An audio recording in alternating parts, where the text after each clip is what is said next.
Ayan guys, isang lasing, hindi na nakauwi.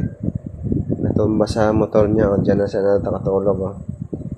Ayan guys, inano ng mga tanod, tsaka mga usi. Ayan, inano nila, lasing-lasing pala to eh. Dito sa barangay Liwa-Liwa.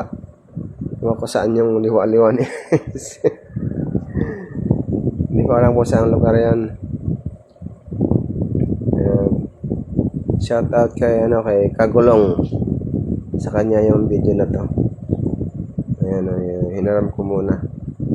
Naipit pa yung paano ng rider. Ano kasi hindi nagtitira ng pang-uwi eh. Ano lang siya, kusang natumba lang yan. Hindi naman siya na paano. Ayan lasing pa. Ayan Ayan kasi ko, idol, magtira ka ng pang-uwi.